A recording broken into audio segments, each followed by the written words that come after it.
Amen. Listen closely, hear Him calling out your name. He is here, you can touch Him, you will never be the same. Can we say amen, mga kapatid? Amen. So alam natin kung sino yung pinapatungkulan diyan ng kanta na pwede nating mahipo ang Panginoon, mga kapatid. Yan ay yung babae, di ba? Yung babae na inaagasan for almost 3 years. Napakatagal ng mga taon at panahon na iniinda niya ang kanyang karamdaman at walang makapagpagaling sa kanya. Sabi ng Bible, lahat ng kanyang properties ay naubos na. Lahat na marahil ng mga doktor ay napuntahan niya. Pero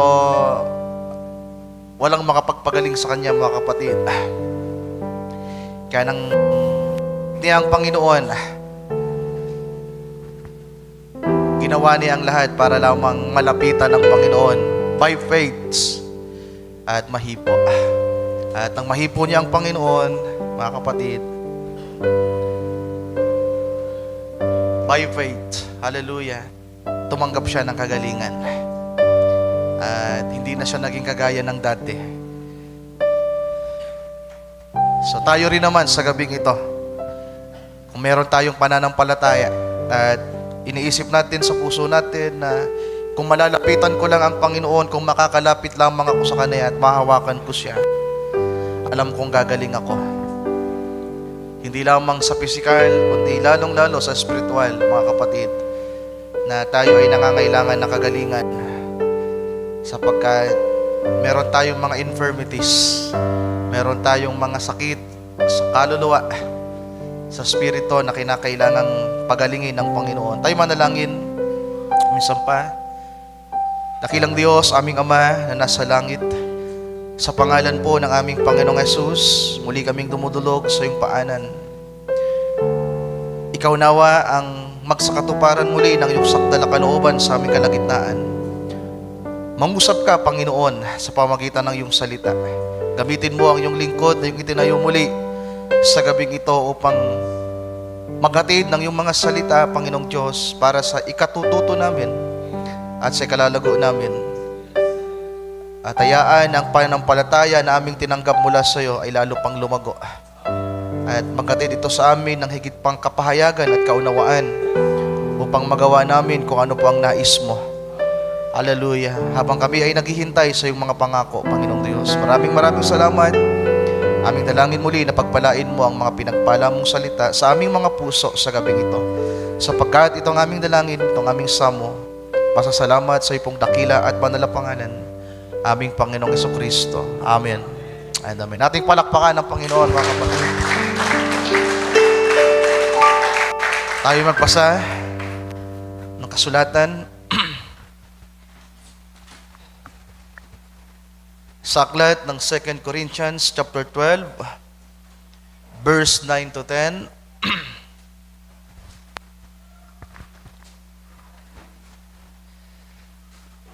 Ikalawang Korinto, kabanatang 12, talatang 9 at 10. Sabi dito, "And he said unto me, My grace is sufficient for thee, for my strength is made perfect in weakness. Most gladly therefore will I rather glory in my infirmities, that the power of Christ may rest upon me. Therefore I take pleasure in infirmities and reproaches, in necessities, in persecutions, in distresses, for Christ's sake.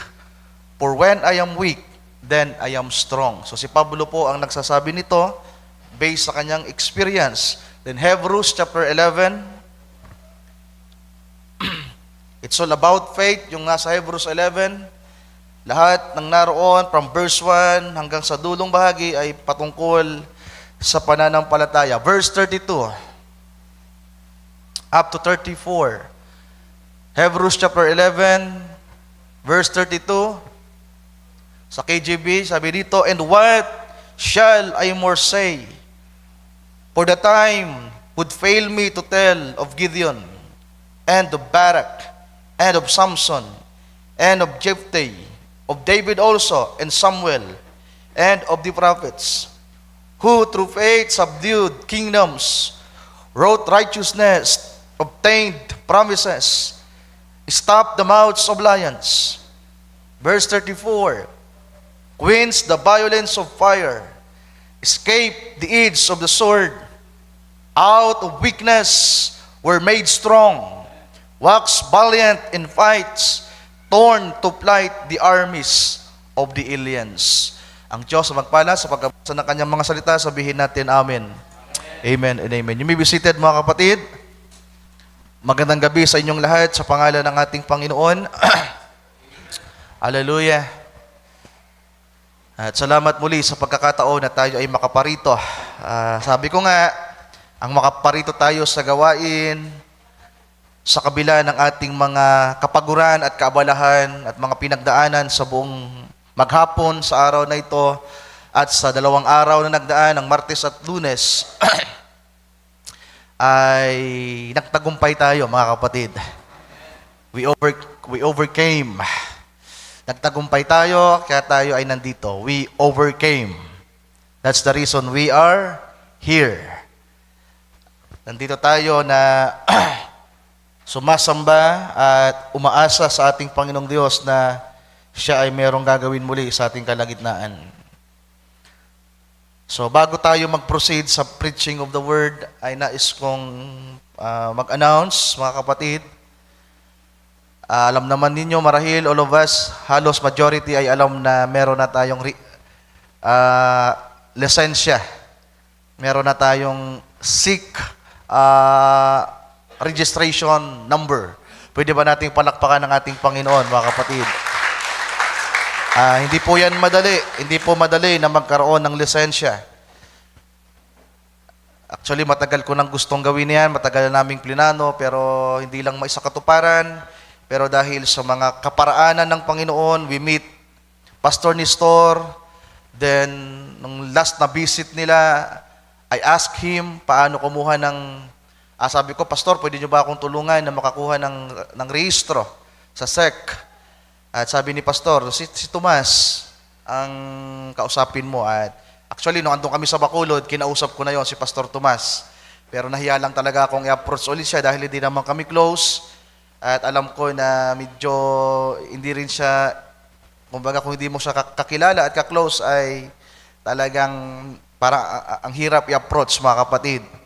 Bukod sa matanda na, galing siya sa denomination at meron ding, sabi natin, katayuan. Meron din siyang mataas na katatayuan. Actually, galing siya sa denomination at presidente siya ng mga nandyan. Kaya nga nagiging paraan din yon para yung mga pastor sa end time ay matulungan na makakuha ng rehistro. At hindi rin siya basta-basta, kumbaga, talagang, kumbaga, bilang tao ay mahirap i-approach. Pero sa biyaya ng Panginoon at sa salita niya, sa mensahe, ay nagkaroon ng katuparan, mga kapatid. Kaya salamat sa Diyos. At sa mga nagsishare para sa pangangailangan natin, salamat sa inyo. At isa pang announcement, last week nitong February, next week, mga kapatid, tutulak kami ng Metro Maynila para umattend ng AMC or ASEAN Minister Conference. At ito ay mula Pitsa 3 hanggang Pitsa 6. Mula Lunes hanggang Huwebes pala. At ang Pitsa 2 naman, anniversary ng church nila Pastor Nestor. Kaya habulin namin yon, kaya aalis kami dito ng February 28. That is Friday. So isama nyo sa prayer, mga kapatid, at kung sino man ang nakakaluwag at gusto nyong i-extend ang inyong blessing para higit kayong pagpalain ng Panginoon. Actually, ayaw ko na sanang ipaabot to sa inyo. Mayroon ako mga pinagpaabutan, iilan, mga 5 katao na minessage ko sila ng personal, kaya majority sa inyo walang alam dito.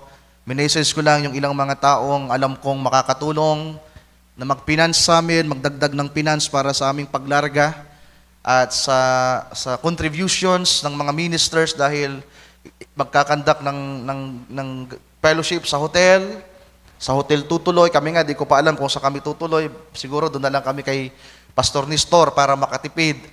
At yung contribution namin ng mga ministro, ng mga simbahan, actually, ng mga churches, ipinapaabot ito. Dati pa, si Pastor John Isguera yung coordinator.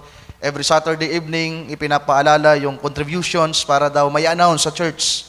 Pero, hindi ko po yan ginawa kahit ilang linggo na. Mga siguro last month pa ay patuloy na ina-announce para prepared. At iniisip ko na kung magkano lang yung makayanan. At yung ilang mga nilapitan ko, mga 5 katao siguro, wala pa naman silang naibibigay pero nangako na, kung di ba nangako, siguro sa puso nila, alam kong tutulong sila pag malapit na kaming lumarga.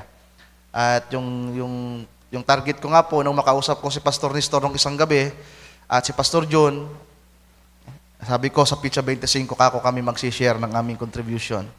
So isama nyo sa prayer mga kapatid, 4 kaming pupunta doon, dala namin yung sasakyan. Kung di ko alam kung walang magiging pagbabago, si Brother Chad, si Brother Jeric, at si Brother Billy, mga ministro, kasi ministers po ito. ASEAN Ministers Conference, kasama namin yung mga ministro sa buong Pilipinas at sa ASEAN. Thailand, Malaysia, Hong Kong, at iba pa, mga kapatid. So marami yan. More or less 500 ministers. O baka mahigit pa. So sama nyo sa prayer at alam ko makakatulong to sa amin dahil yung 4 na araw na yon puro topic, puro agenda yung pag-uusapan at mga importanteng bagay ang pag-uusapan mga kapatid. So I hope na ipagpipray ninyo at sa mga hipuin ng Panginoon na makituwang, mag-extend ng kanilang blessing para igit din kayong pagpalain ng Panginoon. Maluwag nating tatanggapin yan mga kapatid. So minsan pa nating palakpakan ng Panginoon. At sa gabing ito, dinala ako ng Panginoon sa pagpapasya na ito yung i-share sa inyo sa gabing ito. Actually, ito yung yung part na ito ay ito yung training ko sa mga young people nung Sunday afternoon, mga kapatid. At alam kong nakatulong ito sa mga young people at hindi ko alam sa mga elder na nandun din sa youth group na nag-send si Brother Utchot ng audio recorded namin nung Sunday. Hindi ko alam kung pinakinggan nyo na. Pinakinggan nyo na ba? May nakinig ba? So pinakinggan ko yon nung isend ni Brother Utchot nung gabi. Tinapos ko yon, kaya natapos ko yun ng 1:00. Kasi halos 2 oras na training. So kung hindi nyo pa napakinggan yon, so sa gabing ito kahit pa paano in preaching, in general ay mapapakinggan nyo. Doon kasi sa training ng youth, malaka personal, nagtatawanan kami, at personal ang usapan. Halos hindi nahihiya sa isa't isa na ipahayag ang mga dapat ipahayag. Pero sa gabing ito, magiging maingat tayo at sisentro lamang tayo sa salita ng Panginoon at sa mensahe, mga kapatid. So, pinamagatan ko ang topic natin sa gabing ito na perfect strength by perfect weakness.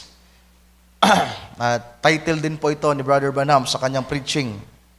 Isa sa kanyang message ay may pamagat na perfect strength by perfect weakness. Ang ibig sabihin niyan, mga kapatid, sakdal na kalakasan sa pamamagitan ng sakdal na kahinaan. Sa pamamagitan. Sakdal na kalakasan, sakdal na kahinaan. Ang nagdugtong, ang nagtulay ay yung salitang sa pamamagitan or by. At napakahalaga ng word na by. Dahil nagkaroon daw ng sakdal na kalakasan, by sakdal na kahinaan. Kung walang sakdal na kahinaan, walang sakdal na kalakasan. Di ba? Sabi ni Pablo na isulat niya, ang sinabi ng Panginoon sa kanya, my grace is sufficient for thee, for my strength is made. Ang aking kalakasan, sabi niya, for my strength is made perfect. ang kalakasan ng Panginoon, hallelujah, ay naging sakdal sa pamamagitan ng kahinaan.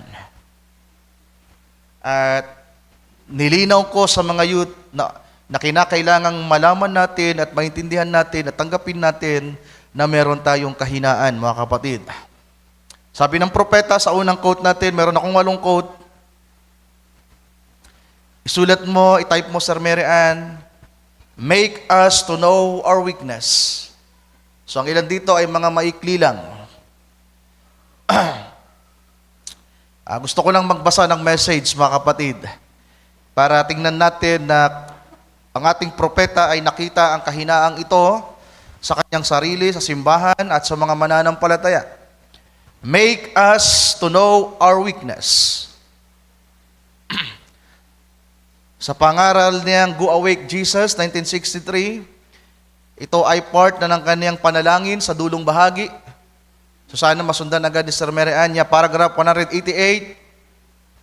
Sabi diyan, ito yung kanyang prayer, mga kapatid.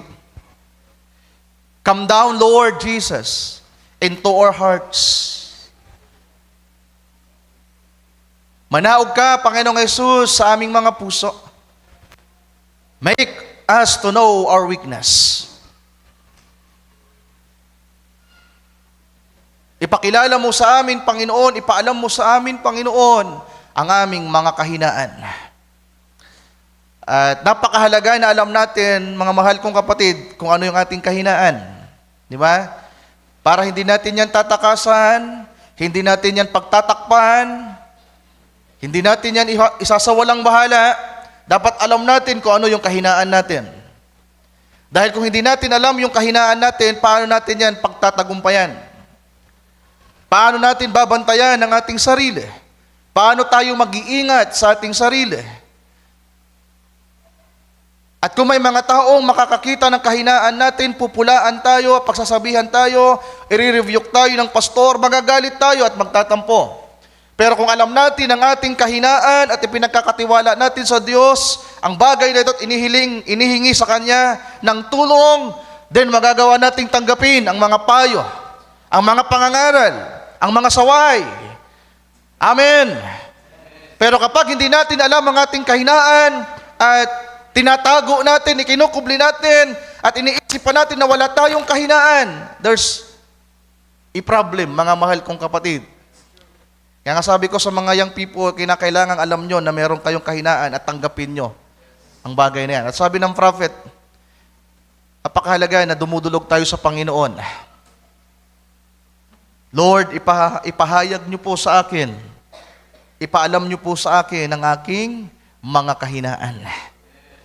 Kaya kapag ang salita ng Panginoon dumarating sa atin, mga kapatid, kapag tayo ay nasa presensya ng Diyos, nakikita natin ang ating mga kahinaan. Diba? Kapag humarap tayo sa presensya ng Panginoon, nakikita natin ang ating karumihan.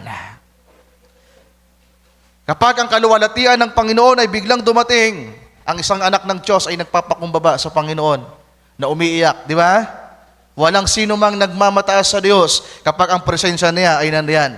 Lahat ng makikita natin sa banal na kasulatan, kapag ang Panginoon ay nanaog, sa lahat ng mga propeta, sa mga banal, kapag ang presensya ng Panginoon ay dumarating, mga mahal kong kapatid, ang nakikita nila ay ang kanilang mga kakulangan at kahinaan. So, yan ang sabi ng prophet, at sabi pa niya, mold me, Lord. Panginoon, i-mold mo ko. Hubugin mo ako, Panginoon. Ito po ang aking kailangan. So dito sa 2 Corinthians, mga kapatid, balik tayo, familiar na tayo dito. Ito ay familiar na mga pahayag na Apostol Pablo. Ito ay galing mismo sa kanyang personal na karanasan, sapagkat siya mismo ang nag-inda, ang uminda. Siya mismo ang nagdala ng kahinaang ito na ipinapahayag niya, na tinawag niyang tinik sa laman. At ang sabi niya dito sa verse 9, most gladly therefore will I rather glory in my infirmities, that the power of Christ may rest upon me. So, may nakita si Pablo na doon sa kanyang kahinaan, doon sa kanyang pinagdaraan ng kahirapan, sufferings, mga mahal kong kapatid, merong kaluwalhatian. Merong biyaya ang Diyos sa kanya. Sa verse 10, sa pagpapatuloy, sabi dito, therefore, I take pleasure in infirmities. So 5 yan. Sumamadaliin ko, 5 yan. Sabi niya, ako ay magagalak. Mas gugustuhin ko pa na, therefore, ay magkaroon ng kagalakan sa 5 ito, sa mga bagay na ito. Una, and infirmities.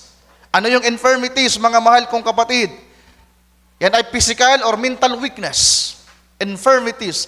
Sa Tagalog, kung itatagalog natin, yan ay kahinaan mismo. Tagalog mo, Sir Mary Ann.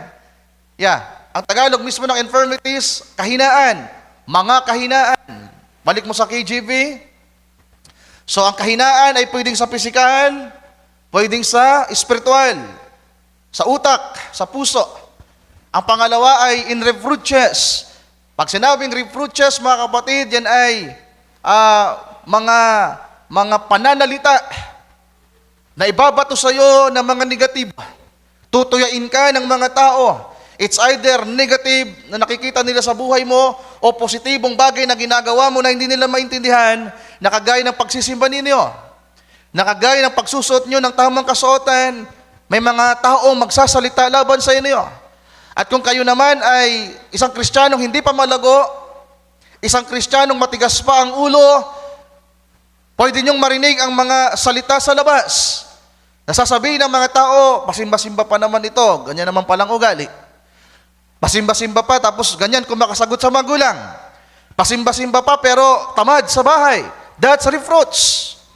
Kahiyan. Kahiyan sa iyong sarili, kahiyan sa iyong pamilya, kahiyan sa simbahan, at kahiyan sa Diyos. Pero kapag ikaw naman ay lumago at nanindigan, isinuot mo ng tamang kasuotan, nagsisimba ka na every Wednesday, nagsisimba ka na every Sunday, yung mga amo mo, di ba? Yung boss mo, yung kung sino mang mga tao nando sa bahay ninyo, magsasalita naman, puro ka na lang simba.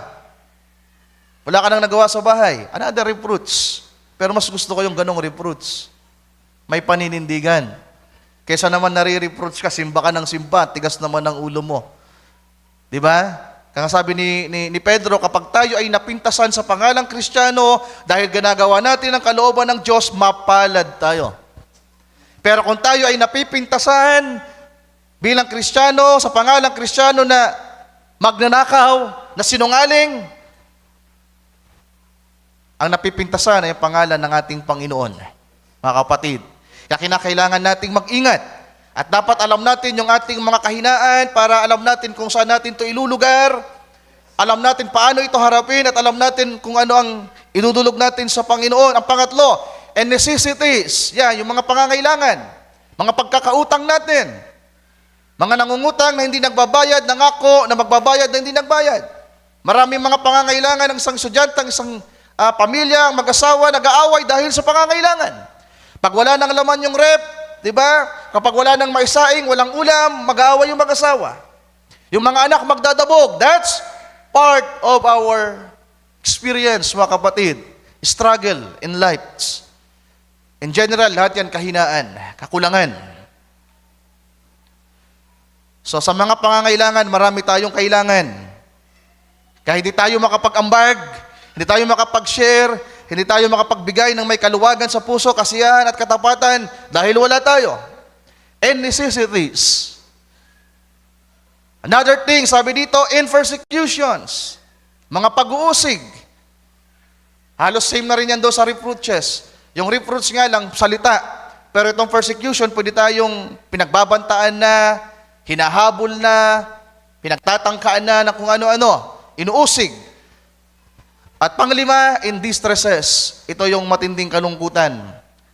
Ang pinakamalalang kahulugan na yan, mga mahal kong kapatid, sa mababaw na pagkasali ng Ingles, depressed. Maraming iniisip. Kapag talaga naman kasing naranasan mo yung unang 4, meron ka ng infirmities, kahinaan, meron kang karamdaman, meron kang mental problem, heart problem, ang dami mong iniisip, ang dami mong inaalala, tapos inuusig ka pa sa pamamagitan ng salita, inaapi ka sa pamamagitan ng mga pangungusap, na negatibo laban sa'yo, then marami ka pang pangangailangan, wala kang magawa, na gusto mo sanang mag-unwind para lamang mawala yung mga bagay na iniisip mo, wala kang magawa, andun ka lang sa bahay nagmumukmok, gutom ka pa, walang makain. Di ba? Namumroblema ka na, tapos manghihingi yung anak mo ng pera para sa pangangailangan sa school, then nagsama-sama na. Inuusig ka pa ng tatay mo, ng nanay mo, unbeliever. Depressed ang kalalabasan mo. At anong mangyayari sa Kristiyanong ganyan? Wala nang ganang dumalo sa gawain kapag hindi niya naintindihan ang dapat niyang gawin. Normal yan, mga mahal kong kapatid. Kaya dapat alam natin paano harapin ang mga bagay na ito. So 5 ang pinakita ni Apostol Pablo. Then dito sa Hebrews, isinama ko ito, hindi ko ito isinama doon sa training ng youth. Tingnan natin yung 5 taong pinangalanan dito ni Pablo.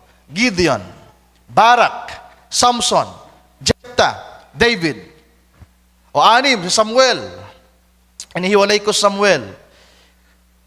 Hebrews chapter 11 verse 32, sabi sa verse 32, and what shall more I say? Tagalogin nga natin. Ano nga? At ano pa ang aking sasabihin? Sapagkat kukulangin ako ng panahon kung sasaysayin ko ang tungkol kay Gideon, kay Barak, kay Samson, kay Jephthah, tungkol kay David, at kay Samuel at sa mga propeta. Well, by faith ang pinapakita dito. Di ba? By faith. Sa pananampalataya, ang mga ito ay nagtagumpay. Mga mahal kong kapatid, they subdued kingdoms. Sabi dito, si David, verse 33, sumakop ng mga kaharian.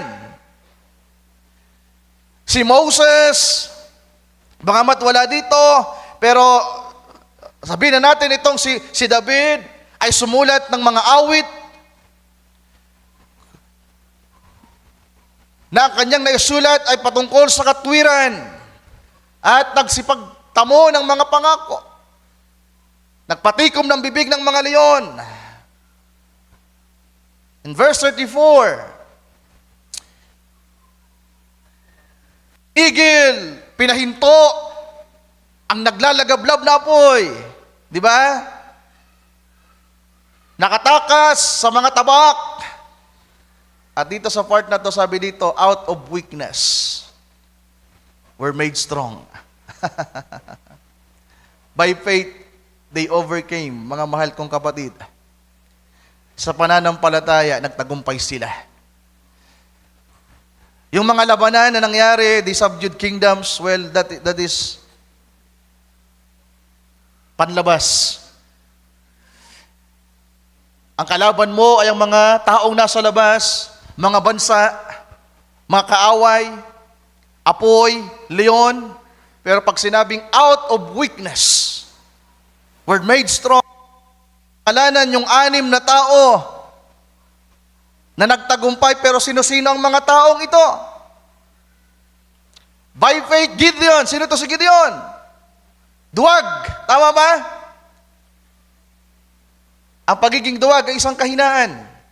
Kaya nga sabi sa aklat ng Revelation, walang duwag na makakapasok sa langit. Kaya kung duwag tayo na manindigan salita ng Diyos, kailangan nating magpakalakas. Amen. Matuklasan natin ang sikreto paano lumakas sa pamamagitan ng pananampalataya at ng biyaya ng Diyos na ipinagkakaloob sa atin. So kilala niyo naman si Gideon, mga kapatid, para din natin to mapahaba. Si Barak, kilala niyo ba si Barak? Isang leader ng mga Hudyo.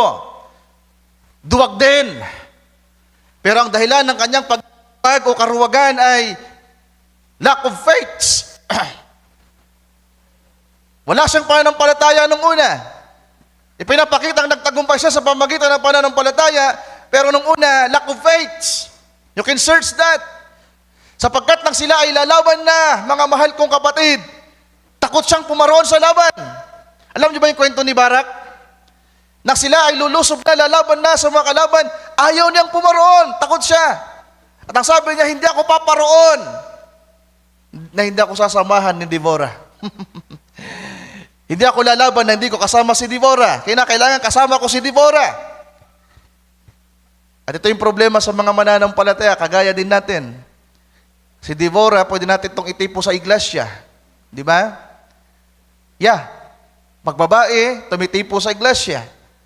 At kadalasan ng mga mananampalataya takot na sumuong sa laban, gawin ang kalooban ng Diyos kapag hindi kasama ang iglesia. Hindi kasama ang mga mananampalataya, takot na pumaroon na gawin ang kalooban ng Diyos, walang kakayahan na sundin ang kalooban ng Panginoon yung pinapagawa sa kanya na tila ba walang backup. Pero kapag may kasama, ang tapang. So itong si Barak, mga mahal kong kapatid, isa ring duwag na nakarilay lamang sa iba. Na imbis na sa Diyos magtiwala na nag-utos sa kanya, doon siya nakatingin sa tao. Kaya kung i-apply natin ito sa spiritual, isingit ko lang, may mga Kristiyanong nakatingin sa iglesia. Nagkakaroon ng lakas ng loob dahil sa iglesia. Dapat hindi ganon, mga kapatid. Dapat ang kalakasan natin nakasentro sa Panginoong Diyos na nag-uutos sa atin. Amen. Then sino yung pangatlo? Si Samson. Kilala niyo naman si Samson. Ano yung kahinaan ni Samson? Out of weakness. They became strong, and by faith, they overcame. Babae. Di ba? Ang kahinaan ni Samson ay yung puso niya, maibigin.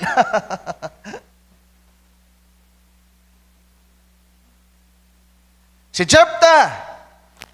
O, sino nakakakilala kay Jephthah? Si Brother Intoy, kilala. Di ba? Ang isang kahinaan, isang kilalang kahinaan ni Jephthah, mga mahal kong kapatid, pabigla-bigla, pabugso-bugso ang kanyang damdamin. Kapag nagdesisyon siya, automatic go. Hindi kinoconsider ang kalooban ng Diyos. At marami sa ating ganyan. Pabigla-bigla, pabugso-bugso. At yan ay kahinaan, mga mahal kong kapatid, out of weakness. See, itong mga taong ito na binanggit ni Pablo, may mga kanya-kanyang kahinaan, kasama pa ang iba, mga propeta. Din yung panlima, si David. Mas malala yung naging kaso ni David. Adultery, murder. Wala pa naman sa atin yan dito. Pero sabi ko nga sa mga youth, nandyan yan sa inyo. Nandito yan sa atin. You can kill. It's either by physical, by force, or by spiritual. Pag galit ka sa iyong kapatid, sabi ng scripture, mamamatay tao ka. Mas critical yon kasi hindi natin nakikita yung palad nating may hawak na tabak at duguan. Di ba? Sabi ng Panginoon, sabi ng kasulatan, sa aklat ng John, sa sulat ni John na minamahal, kapag tayo ay may sama ng loob sa ating mga kapatid, may laban tayo, tayo'y mamamatay tao. Kung merong sama ng loob ang ating puso, galit sa kapatid, killer ka, murderer. Hindi you can kill physically. Kapag hindi tayo nag-ingat. Yung mga mag-asawa, pag nag-aaway, minsan nagdidilim ng paningin, pag nakakuha ng sandok yung asawang babae, kung tinamaan ka, tinamaan ka ng sandok, at hindi naman talaga yung lakas ng paghataw ng sandok ang kinamatay mo, kundi sama ng loob na hindi mo matanggap, pinalo ka ng sandok, inatake ka sa puso. Ano ay kinamatay niya? Pinalo ng sandok. Ano?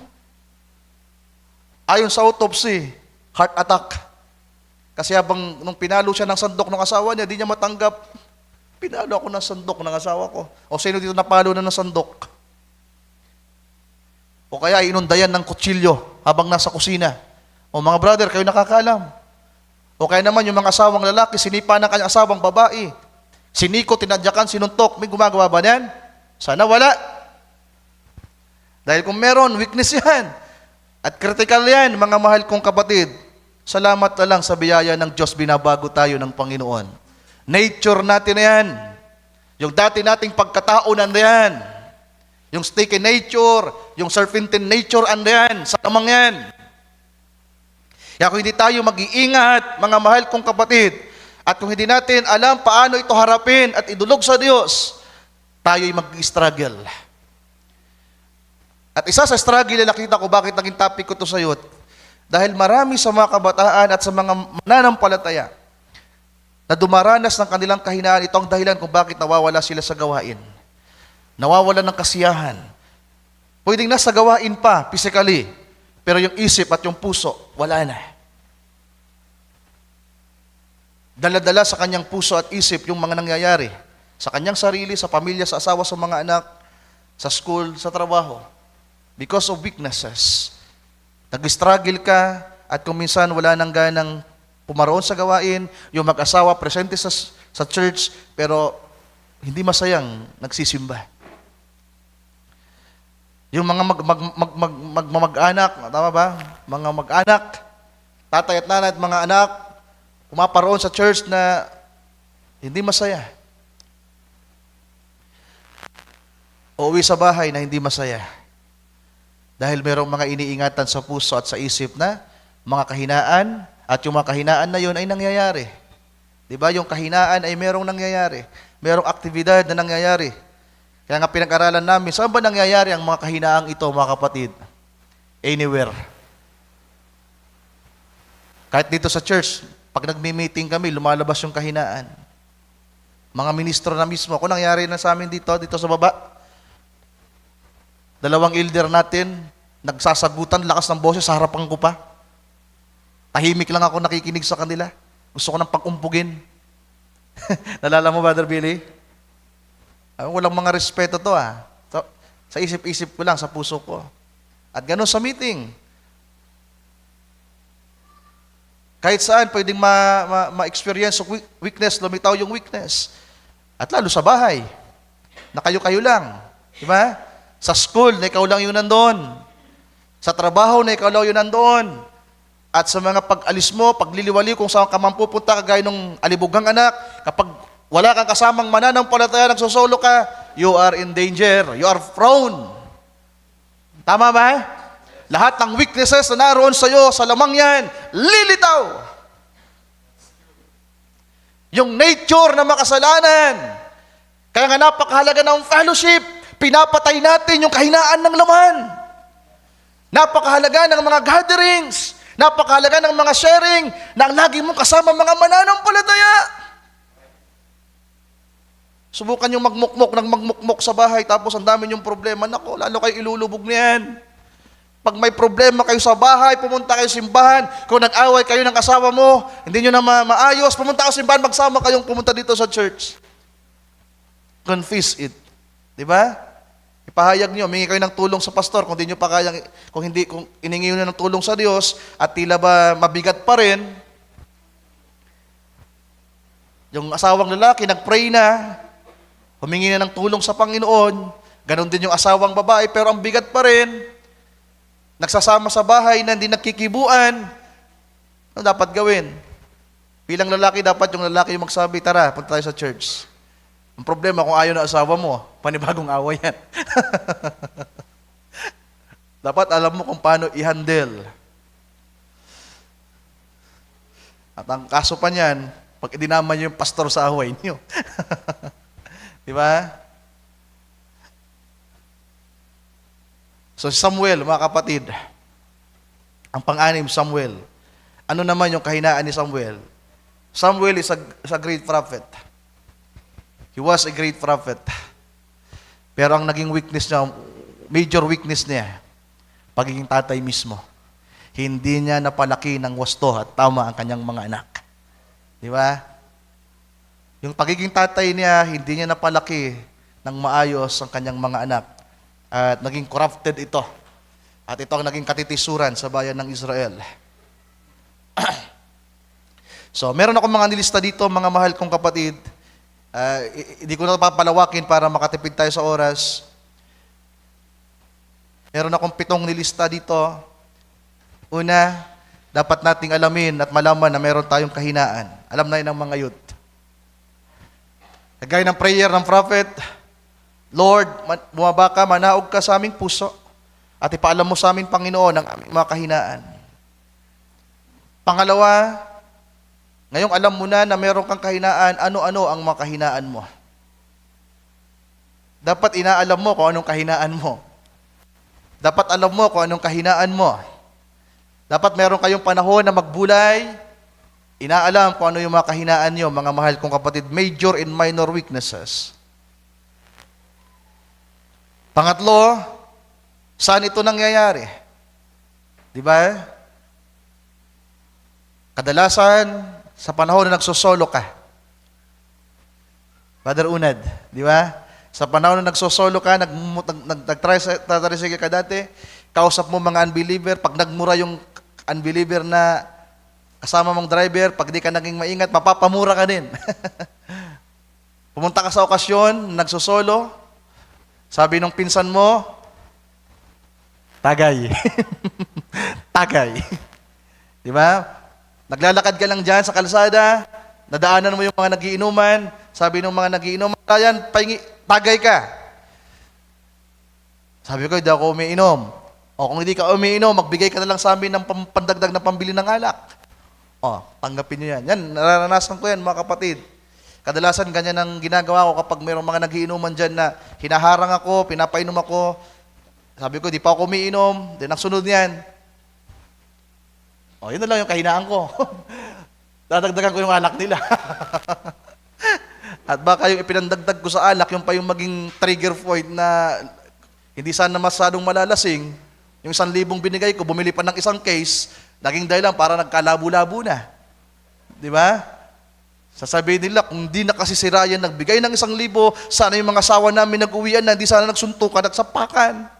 Ako pa yung nasisi, weakness yun eh. Dapat alam mo na huwag kang magbigay. Kaya lang, bakit ka nagbigay? Ang tawag kasi natin dyan, pakikisama. Di ba? Meron ka na ring takot kasi na baka biltang ka. Di ba? Mayroong masasabi sa iyong mga tao, kaya magbibigay ka na lang. So kadalasan, ang kahinaang yan ay nagmamanifest sa panahon na nagsosolo ka. Sa pamilya na kayo-kayo lang. Kahit parehas na believer yung mag-asawa, nako. Alam nyo yan. Pagdating sa church, ang amo, ang sarap ng mga ngiti ng mag-asawa, hani-hani pa. Pagdating sa bahay, ano? Yung honey, naging ano na, panusok. Yung honey bee, tusok dito, tusok doon. Di ba? Kirot. So dapat alam natin kung saan yan nangyayari, mga kapatid. At kadalasan, ang kahinaan nagmamanifest kapag talagang nagsosolo lang tayo. Kaya napakahalaga ng gawain, mga kapatid. Pahalagahan niyo ang gawain. Kaya nga kapag ang mga pinsan ko nakakasama ko, nagbabago ugali nila eh. Di ba? Kapag napasama ka dito ka tumira sa simbahan, mababago ka. Yung dating Diyos mong babaero, hindi na yan. Pero pag bumalik yan sa Ragay, bulaw na ulit ang buhok na yan. Tingnan nyo, ang ganda ng gupit. Oh. Tama yan. Pangit ng gupit mo kasi. Di ba? Kapag bumalik ka, doon sa pinagmulan mo na mga unbeliever ang kasama mo, ma-influensyan ka ulit nila. So dapat alam mo kung saan ito nangyayari, yung environment, napakahalaga, mga mahal kong kapatid. Sa trabaho, sa school, nani, Idsel, si nani, ang daming kachat niyan. Natatakot na ako sa'yo, be. Sana nga mag-rapture na. Nung pinapangalanan ko yan si nani, ang pangalan mo, Canary Hope, ikaw ang pag-asa ko.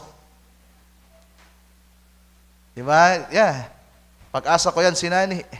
Pero ngayon, pag nakikita kayo sa cellphone ng mama yan, daming kausap. Mga classmate lang naman. Kaya lang, di ba, danger. Ang saya nilang nag-uusap, kausap mga unbeliever. Pero tingnan yung dalawa, si Sid saka si nani, magkatabing nakasimangot. Hindi mo na nagtatapikan, di ba? Sa mga nagtatrabaho, mga kapatid, dapat alam natin. Din pang-apat, ano ang nararanasan natin habang ang kahinaan ay nagmamanifest? Masaya. Sabi pa ni Brother Ochot, masarap daw ang bawal. At kadalasan, yung mga kahinaan na yan yung pinagbabawal ng Diyos. Beware of that. Mag-ingat ka diyan. Alisin mo yan. Pero yung mga bagay kasing gusto ng laman, andon yung kahinaan natin. Yung laman, ang trigger points ng mga weaknesses na ito, mga kapatid. Masaya, masarap, Pero kapag nagawa na ang mga gawain na bunsod ng kahinaan, ang kasunod niyan, panglima, ano ang nararanasan natin after mag-manifest ng kahinaan? Kung dati masaya, kung ikaw ay Kristiyanong may binhi at salita ng Diyos sa iyong puso, ang sunod mong mararamdaman at mararanasan, kabigatan, kalumbayan at kalungkutan. Tama ba? At tamang damdamin yun. Dahil kung nakakagawa ka ng mga kahinaan at walang kabagabagan, sa puso mo, walang kalumbayan, walang guiltiness, walang conscience na nag-a-arise, you have a problem. Kinakailangan kung Kristiyano ka, mga kapatid, kung ikaw ay born again na at isa ka ng Kristiyanong totoo, every time na makakagawa ka ng pagkakamali dahil sa kahinaan na yan na taglay mo, merong kalungkutan sa puso mo. Amen. May kalungkutan sa puso. Hindi ka mananatiling masaya sa ginagawa mong mali. Sa una lang masaya. Ginawa mo ngayong araw, mamayang gabi, hindi ka na makatulog. Tama ba, Brother Intoy? Hindi ka makali. So dapat alam natin yon, mga mahal kong kapatid. Dapat nakikita natin yon sa sarili natin. Alam natin yung mga pasunod-sunod na ito. Meron na kabigatan sa puso mo, wala na kapayapaan. Then magandang damdamin yan. Sapagkat ang kasunod niyan, mga mahal kong kapatid, ano nang dapat mong gawin? Kapag meron ng kabigatan, wala na kapayapaan sa puso, panahon na yan para humingi ng tulong. Ang kasunod niyan, paghingi na ng tulong. Saan ka hingi ng tulong? Diyos. Diba? Unang-una sa Diyos. Sasabihin mo sa Panginoon, ngayon alam mo na yung kahinaan mo, Lord, kahinaan ko to. Ipahayag mo sa iyong sarili at ipahayag mo sa Diyos, Lord, hanggang ngayon, ito po'y kahinaan ko. Nangyari na naman po, Panginoon. Naranasan ko na naman po, Panginoon. Ang bigat, Lord. Diningi ka ng tulong sa Diyos. Confess it to God, mga kapatid. Ipahayag mo sa Panginoon, manalangin ka, magpakumbaba ka. Humility. Diba? Humility, humbleness. Sabi ng scripture, sa sulat ni Pedro o kay Santiago, kung ako nagkakamali, ang nagpapakumbaba ay tinataas ng Diyos. Ang nagpapakumbaba ay lalong binibigyan ng Diyos ng masaganang biyaya niya. Amen. At kailan natin nararanasan ng humility, mga mahal kong kapatid? Kapag humiliated na tayo. Kapag nakita na natin yung ating kabaranaan. Kapag nakita na natin yung sarili natin na wala sa tamang kalagayan. Kapag nakita na natin yung sarili natin na talagang wala na, then magpapakumbaba tayo sa Diyos na hingi ng tulong sa Kanya. Pero kung makalipas ang ilang mga araw, linggo at buwan, na hindi ka pa rin panatag at hindi ka pa rin payapa, bagamat nagpipray ka na sa Panginoon, second step, humingi ka ng payo, tulong sa pastor. Diba? You can do that, mga kapatid. Huwag kayong mahiya. Kaya kinakailangan yung tanggapin na meron kayong kahinaan. Sa mga mag-asawa, napakahalaga niyan, mga mahal kong kapatid. Ang tawag natin dyan, counseling. Paraan yan para makalaya.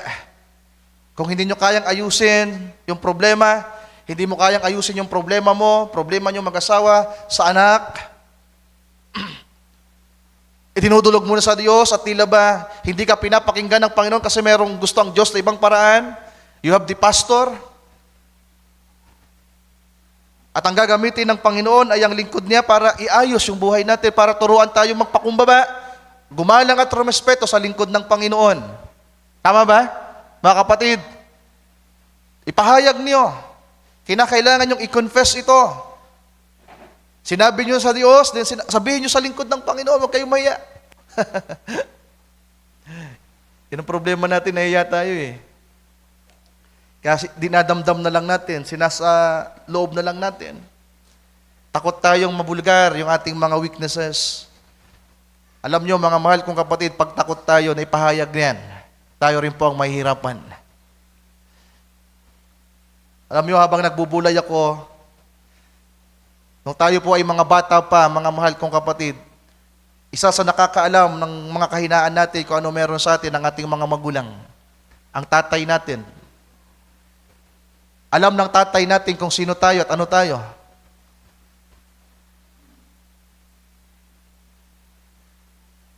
Pinalaki tayo ng ating mga magulang at alam ng mga magulang natin habang tayo lumalaki kung ano tayo at sino tayo.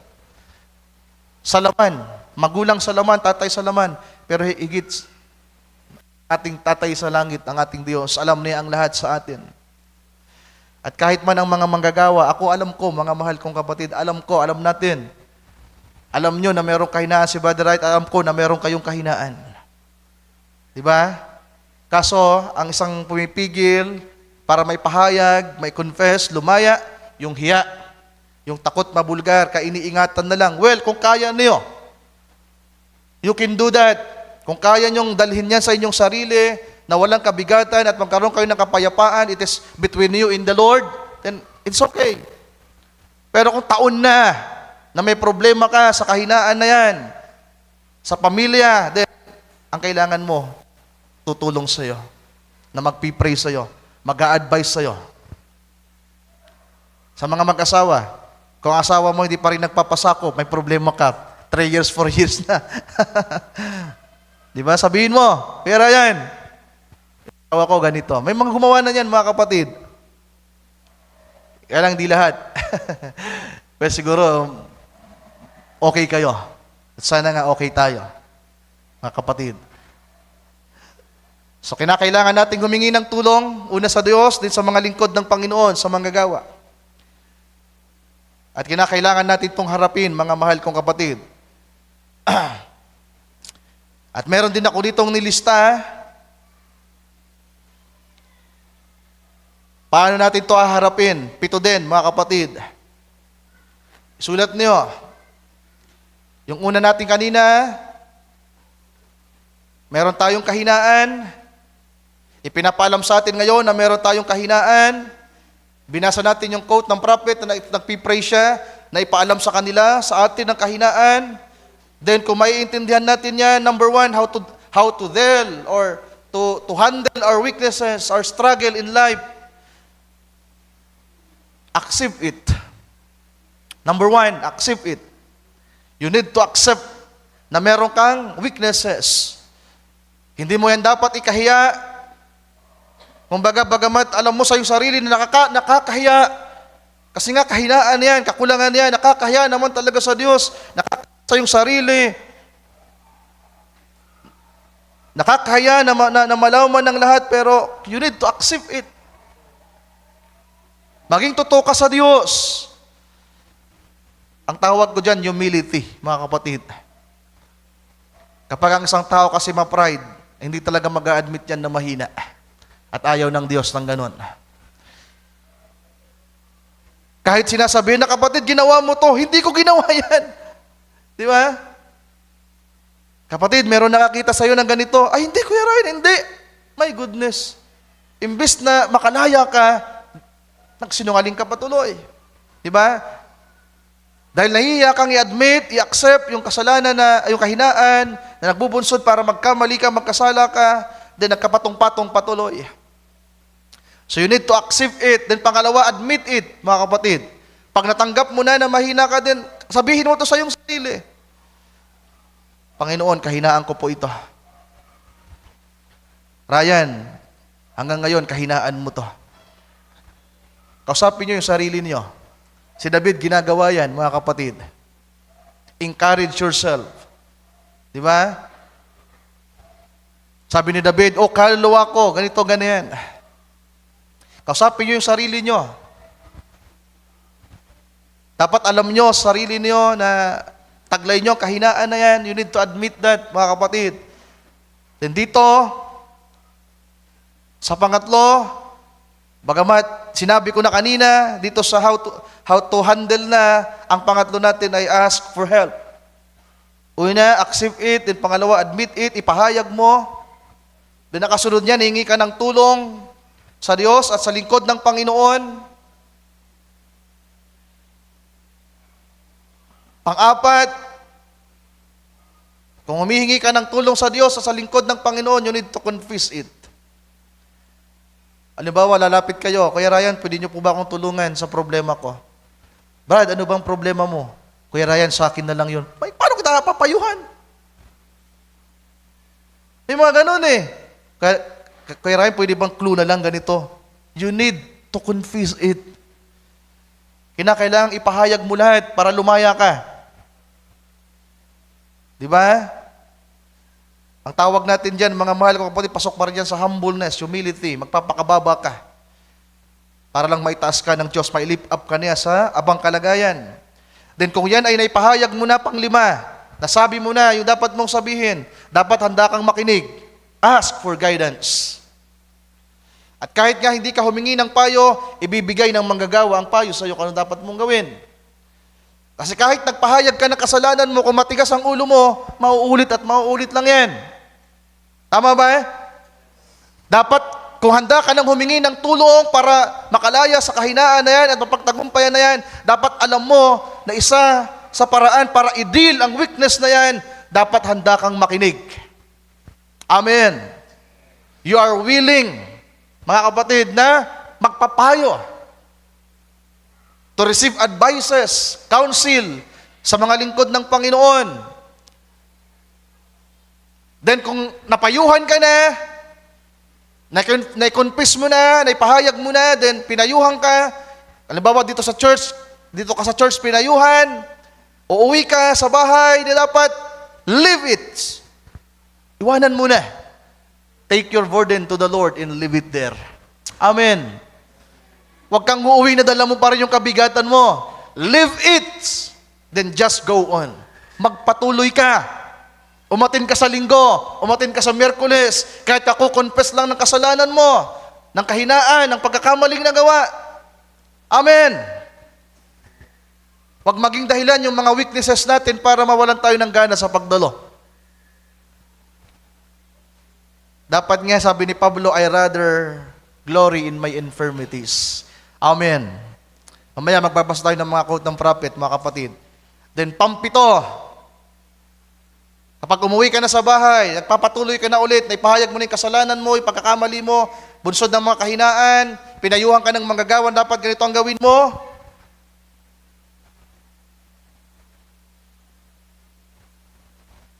Then magtiwala ka sa Diyos. Maghintay ka sa Kanya at umasa ka sa Kanya na Siya ang bahala. Amen. Amen. They that wait upon the Lord shall renew their strength. Oo, manghihina tayo, mapapagod tayo. Pero ang mga umaasa sa Diyos, laging nananumbalik ang kalakasan. Eh yung kasabihan nga ng mga taong nasa labas, habang may buhay, may pag-asa. Kasabihan nyo ba yon? Kasabihan nyo? Dapat ganun yung kasabihan natin. Eh paano kung mamatay ka na, wala ka ng pag-asa? Ang pag-asa natin si Kristo. Habang may Kristo, may pag-asa. At ang ating Panginoon magpawalang hanggan. Amen. Hallelujah. I can do all things through Christ who gives me strength. So yan ang pampito, mga kapatid. Umasa tayo sa Diyos at maghintay. Have faith in God. Have faith in the Lord. Amen. Kung pinayuhan ka na, magpapatuloy ka sa paglilingkod sa Panginoon, then have faith in God. Magpatuloy ka, nananalig, nananampalataya, huwag kang mawawalan ng pag-asa. Nasasabihin mo, paulit-ulit na lang ako nagkakamali. 3 years na ako, ganito pa rin ako. Have faith in God. Wait for the right time. Amen. Kahit nga 10 years na yan, 20 years na yan, sa Abraham, mga kapatid, si Jacob, ilang taon sila naghintay? Di ba? Si Abraham, ilang taon na naroon yung weakness sa kanya? Sino nakakaalam? More than 20 years. Kinausap siya ng Panginoon sa edad na? Genesis chapter 12, ilan yung edad niya?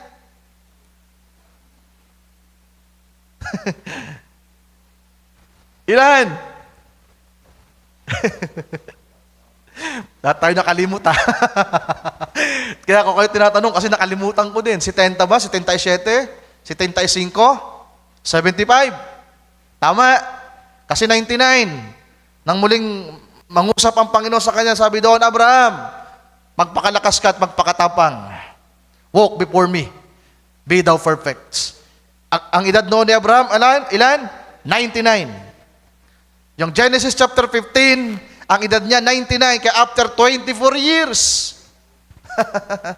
after 24 years, saka lang sinabi muli ng Diyos, Abraham, be thou perfect. Tama ba?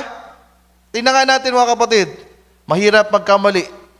So gusto ko lang makasigurado tayo. Minsan nire-review ko yung preaching ko, napapatawa na lang ako na mali yung nabigkas ko. So sa Genesis chapter 12, ang edad niya 75. Tingnan natin kung saan yan dito binanggit.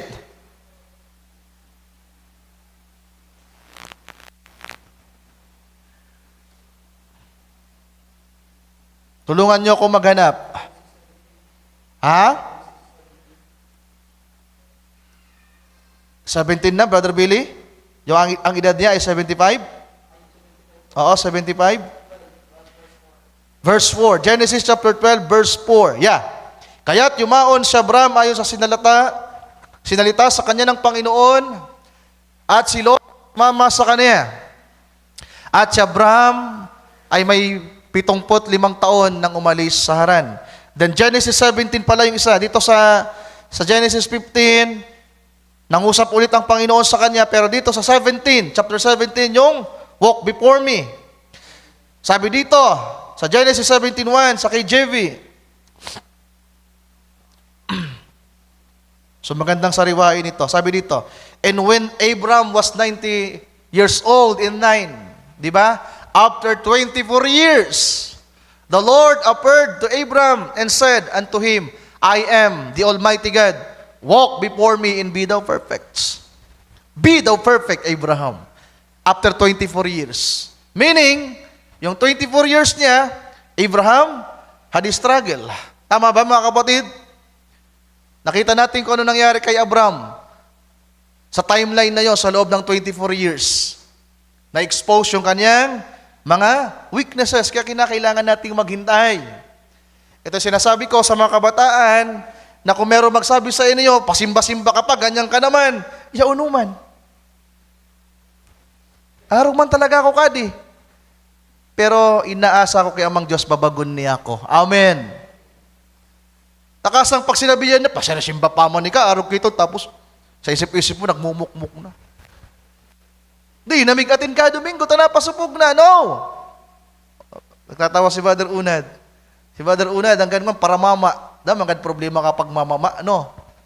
Di ko isi. Kaya kung ngaunin nyo ko, Brother Ryan, okay lang bang magmama? Di ko isi. Ngayon taraw si Pastor Nestor, okay lang ang magmamama. Di ba? Pag sinabihan ka, pasirisimba pa man ka, 10 taon na ka, kauditon mo pa ng God. Pumurupunto ka. Sad panganing sarita. Di ba? Ay, kinarog pa ako di arog man talaga ako pero nagsusumikap ako. Sa biyaya ng Amang Diyos, isi ko, sa daal daw, mauuda ade. Di ba? Di ko sinasabing gibunin nyo to Hindi natin ginajustify yung pagkakamali. Kung iyang ka, yang ka. Pero may biyaya ang Diyos sa iyo at may kapangyarihang kumikilos sa buhay mo. Kaya araw-araw, merong binhi dyan na sumisibol, lalago at lalago yan, sa ayaw at sa gusto mo, mapaparam yan. Amen. The old nature will die. Ang dating pagkatao natin ay mamamatay ng tuluyan. Sabi ni Pablo, araw-araw siyang nagmomortify. Namomortify yung laman, mga kapatid. At hanggang andito tayo sa sumpa ng kasalanan at ng kamatayan, we have this struggle. Kaya dapat alam natin how, ito yung topic ko sa iyo, how to deal our weaknesses. How to handle, to face our weaknesses. Dapat alam mo na meron kang kahinaan at dapat alam mo paano mo yan haharapin. So nais kong bumasa ng ilang mga quote ng prophet. Tingnan natin yung mga sinabi niya. Nakaisa na tayo, meron na lang 7. Maikli lang naman yung iba dito, mga kapatid. Itong pangalawang quote natin, Pastor Mary Ann, pakisearch ang let us confess our weakness. So, gaano kahalaga ang pag-confess, mga kapatid? Kapag hindi po kasi tayo nag-confess, hindi natin yan in-accept, in-admit, at hindi tayo humingi ng tulong sa Diyos, nahihiya tayong sabihin sa Kanya na, Lord, ganito ako, sugarol ako, Panginoon. Lord, sinungaling ako. May mga times na ganyan tayo. Hindi natin kayang sabihin sa Diyos, isang bitla sa bibig natin kung sino tayo at ano tayo. Tama ba? Dapat hindi ganon, mga mahal kong kapatid. Dapat magkaroon tayo ng lakas ng loob na sabihin na yan sa harapan ng Panginoon. At kung kakatagpuin ng Panginoon, ang pangangailangan mo, tinugon ng Panginoon, yung idinudulog mo sa Kanya, then mapalad ka. Pero kung nais ka ng Panginoon na turuan pa na gumalang at kumilala ng lingkod ng Panginoon, ng iglesia, na isa rin sa weakness mo, para marespeto mo yung manggagawa, dadalhin ka ng Panginoon sa manggagawa para ang manggagawa ang magsabi sa'yo. Di ba? Dahil sa kahinaan mo, may mga bagay na ituturo ang Panginoon sa'yo. Isa rin sa weakness ng mga mananampalataya, hindi kumikilala ng leadership, ng church administration, church government. Puro lang sa Diyos. Di ba? Dapat kung kinikilala natin ang Diyos, mga kapatid, ang extension ng kapangyarihan, ng authority ng Panginoon ay nasa iglesia niya. Amen. Dapat marunong tayong kumilala. At kadalasan, may mga pagkakataon na ang mga suliranin natin, sinasagot ng Panginoon at tinutulungan tayo sa pamamagitan ng Kanyang mga manggagawa. Their advices, their counsel, napakahalaga. Sabi ng propeta, sabi dito, paragraph 84. Pero dito lang tayo sa bandang baba, sabi diyan, oh, let us confess our weakness. At kapag naipahayag na natin ang ating mga kahinaan sa Diyos, and God gave us strength and faith, and the very living presence of Jesus Christ here tonight, the Son of God. Amen. Kapag daw po naipahayag na natin ang ating mga kasalanan, ang Diyos ay nagbibigay ng kalakasan. Amen. Kaya kung nanghihina tayo, pinanghihinaan dahil sa mga kahinaan, dahil sa mga pagkakamali ang kailangan natin gawin, magpakumbaba sa Diyos. Humility, mga mahal kong kapatid. Sabihin mo sa Panginoon, magpahayag ka, humingi ka ng tawad. Say sorry to the Lord, ask for forgiveness. Then God will forgive you. God will give you strength. Amen. Hallelujah. Kaya nga sabi ni Pablo, di ba, sinulat niya yung sinabi ng Panginoon sa kanya. My strength is made perfect in weakness. Hindi nangusap ang Panginoon kay Pablo na sinabi ng Panginoon, Pablo, sapat ang biyaya ko sa iyo, sapagkat ang aking kalakasan ay nagiging sakdal sa kahinaan, na hindi si Pablo nagpahayag ng kanyang mga kahinaan at pagkukulang. Araw-araw siyang nananalangin na nagpapahayag sa Diyos. 3 times a day. Na ang kanyang idinadalangin, ang kanyang ipinapahayag, ang kanyang ikinoconfess ay ang tinik sa laman na naroon sa kanya. Nang sabi niya, Lord, alisin mo sa akin ang kahinaang ito. Panginoon, tulungan mo ako. 3 times a day. At hindi natin alam kung kailan siya sinagot ng Panginoon, pang ilang araw. Tama ba?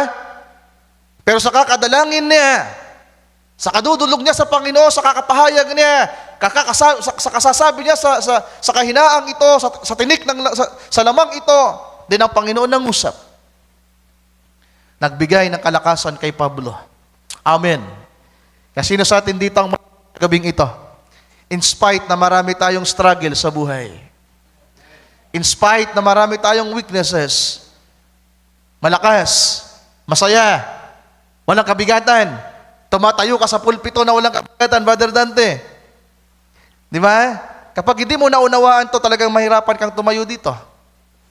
Kung marami kang pagkakamali, maraming mga weakness na nangyayari sa bahay, mismo asawa mo, walang tiwala sa'yo dahil sa pag-uugali mo, paano ka harap sa asawa mo? Pagtingin mo sa asawa mo habang nangangaral ka, wala na. Di ba? Pagtingin mo sa anak mo, oh. Pagtingin mo sa mga kapatiran na meron kang pagkukulang, pagkakamali, wala na. Paano mo haharapin yan?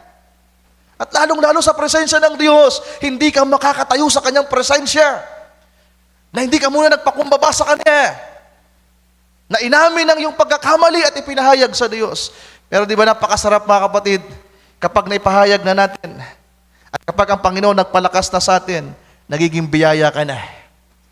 Yung biyayang ipinagkaloob sa iyo, ini-extend mo sa iba. Amen. Amen. Hallelujah. Lalong sumasagana yung biyaya ng Diyos. De sabi dito, ang Panginoon ay nagbibigay ng kalakasan at ng pananampalataya. I-renew yung pananampalataya mo sa presensya ng ating Panginoong Hesukristo. Then another quote.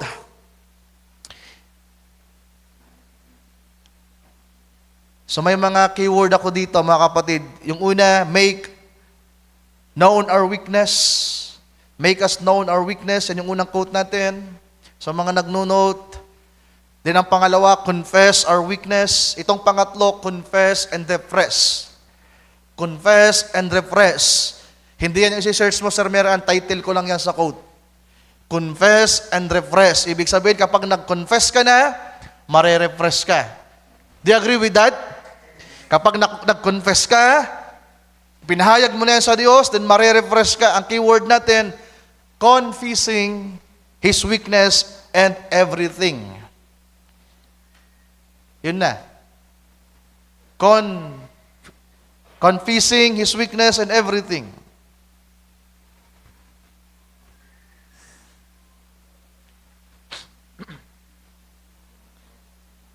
Andito na yung title ng prophet, yung message niya na Perfect Strength by Perfect Weakness, 1961.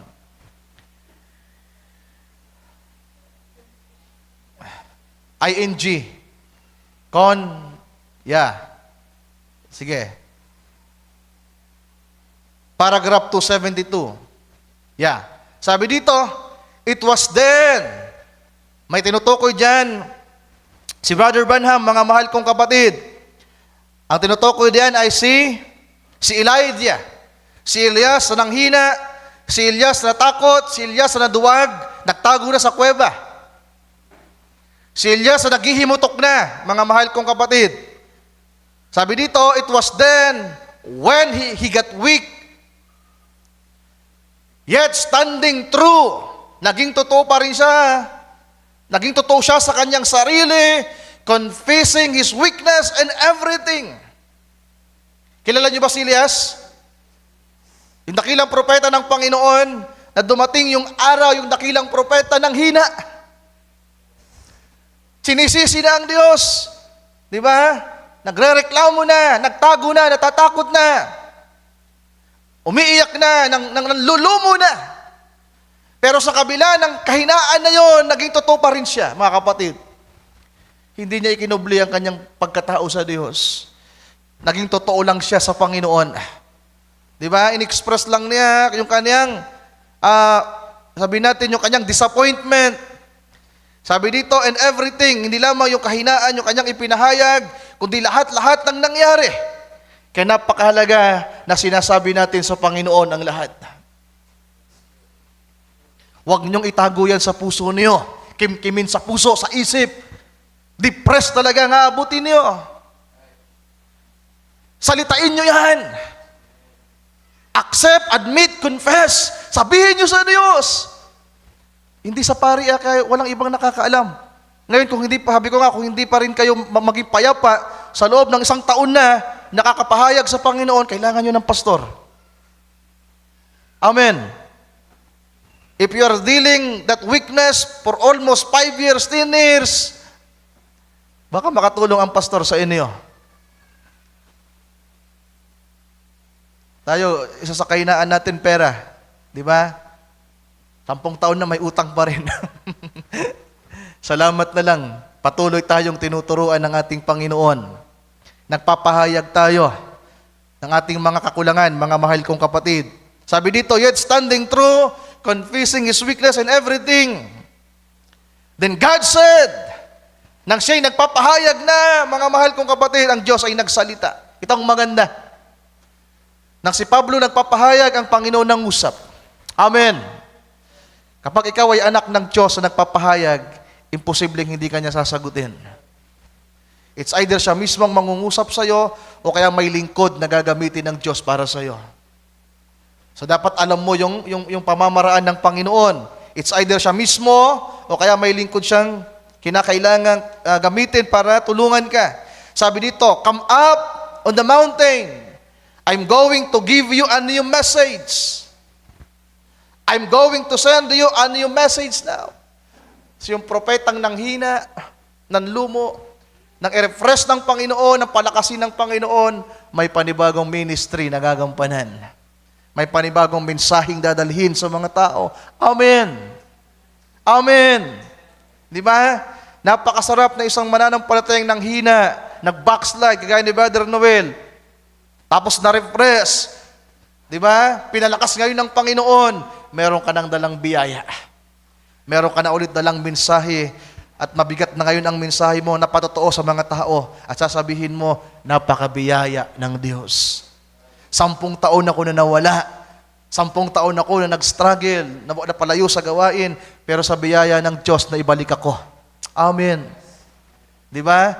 Yung kahinaan mo, naging patotoo na ngayon. At kalakasan na mamaya, mababasa natin yan dito. Pang-apat, accept it and admit it. Yan yung title sa quote na to.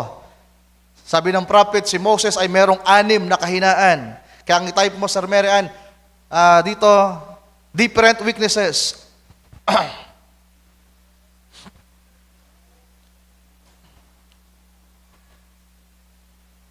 Yeah. Sabi diyan, paragraph 171.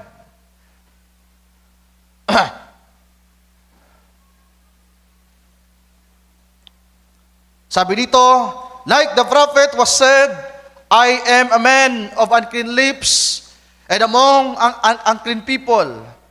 And the angel went and got a tongues, and went up to the altar and got a coal of fire, and touched his lips. Sino ito? Sa Isaiah. Di ba? Sa Isaiah na nakilala niya ngayon at nakita kanyang sarili na marumi. Marumi ang kanyang labi, marumi ang kanyang buhay. At sabi dito, then he cried out. Siya'y umiyak sa Panginoon. Lord, here I am, send me. Yeah. After he had realized, ang alin? Yung ma-realize niya yung kahinaan niya. Nung ma-realize niya na meron siyang maruming labi, mga mahal kong kapatid, nang makita niya kanyang sarili, na merong kakulangan at kahinaan sa harapan ng Diyos, nang ang Panginoon ay gumamit ng anghel, ng lingkod, kumuha ng tongues. Ang Tagalog ng tongues, Brother Jeff? Diba? Tapos, inano sa apoy, inalagay sa kanyang bibig. Diba? Napakabiyaya ng Diyos, mga kapatid.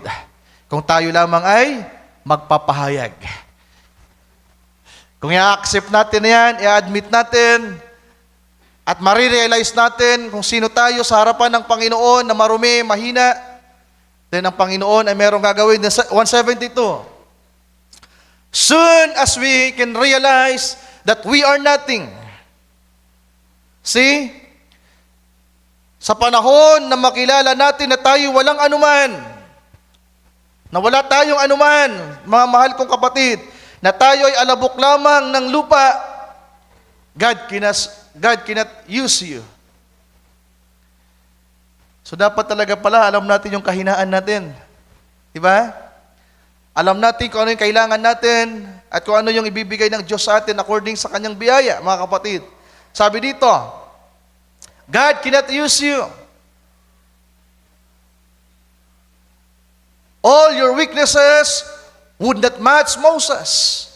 Ang mga kahinaan daw natin ay pwedeng hindi tumugma sa kahinaan ni Moses. Si Moses ay merong 6 na iba't ibang kahinaan. Sinerch ko, ang dami. Sabi ko, ano kaya yung nakita ng propetang 6 na kahinaan ni Moses? Di ba? Kayo, kung bibilangin yung kahinaan natin, ilan kaya? Major at minor. Di ba? Napilang ni Brother Branham yung kahinaan ni Propeta Moses. At sabi dito, natutunan niya ang mga kahinaan ng tao. He had learned human weakness. Natutunan ni Moses, naranasan ni Moses. At ganoon din tayo, mga mahal kong kapatid. Di ba? Pero kinakailangan nating i-admit ang mga bagay na yan. Soon as we can realize, kung marirealize lamang natin yan, then God can use us. Amen. Another quote. Panglima, pleading or asking help. Yung keyword natin, Moses, in his weakness, begin to plead. Moses, in his weakness, begin to plead. Si Moses, sa kanyang kahinaan, ay nagpasimulang magsumamo sa Diyos. So, alam ni Moses, na-realize ni Moses ang kanyang kahinaan, then he begin to plead. God, he plead to God, mga mahal kong kapatid. Maikli lang ito, kukunin ko lang yung word na maganda dito.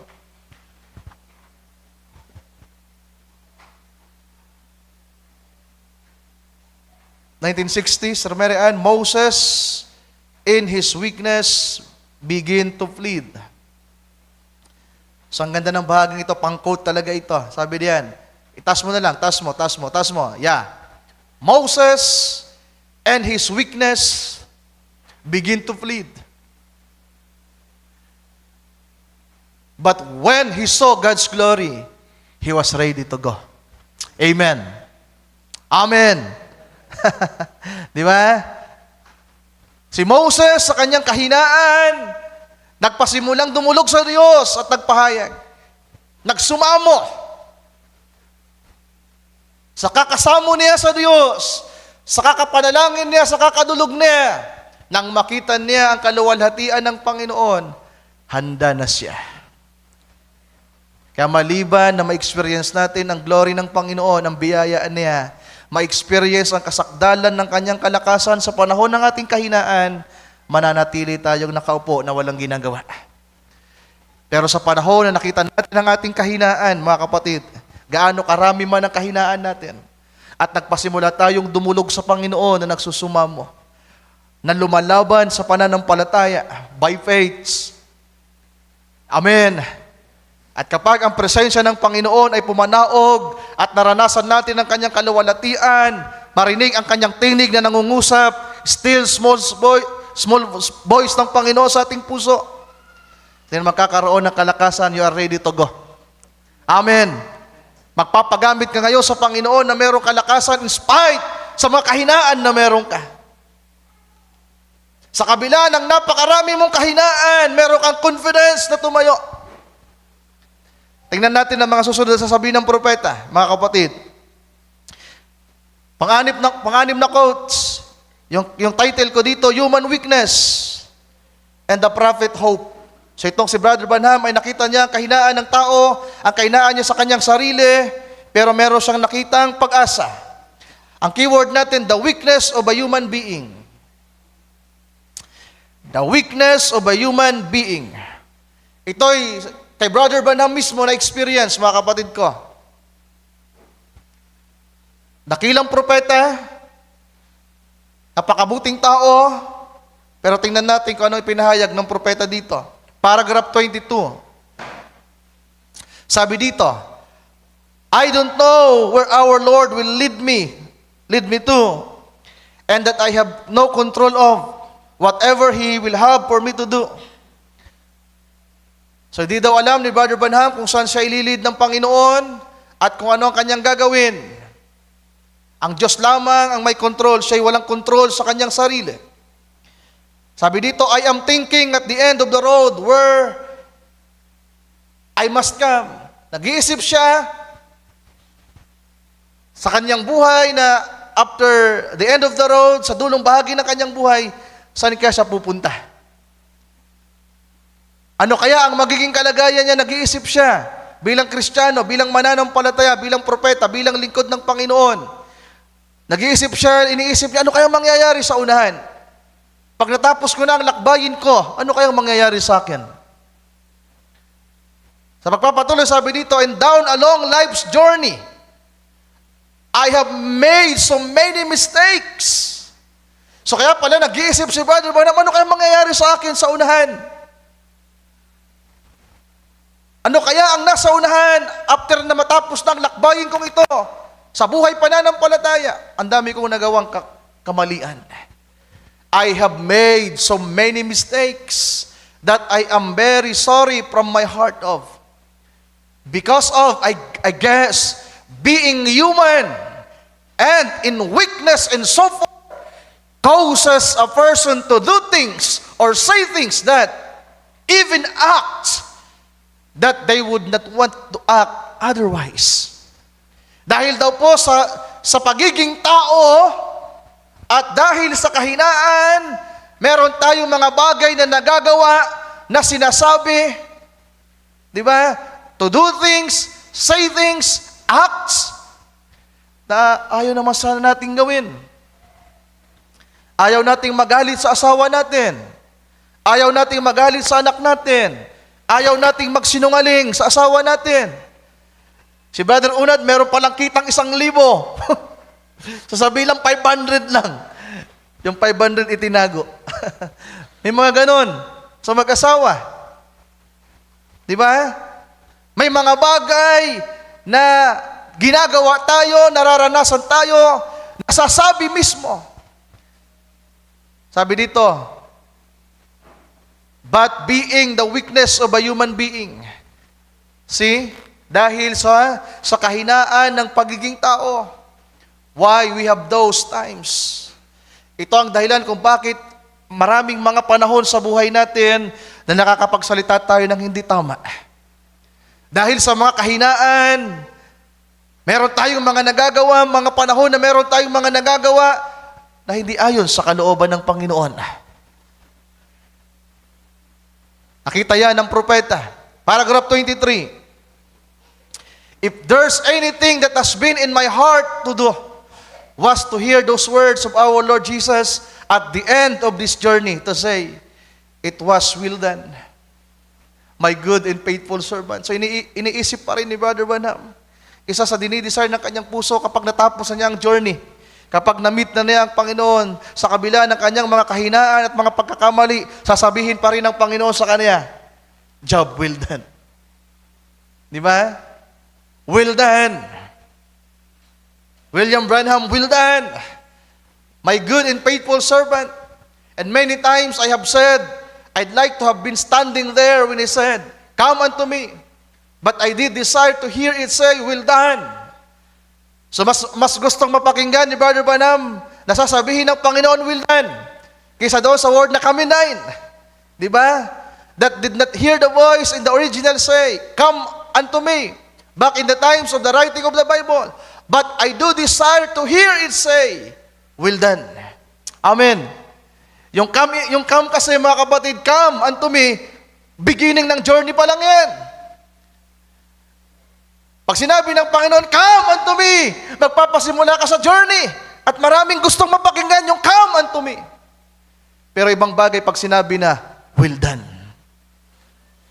Di ba? Well done.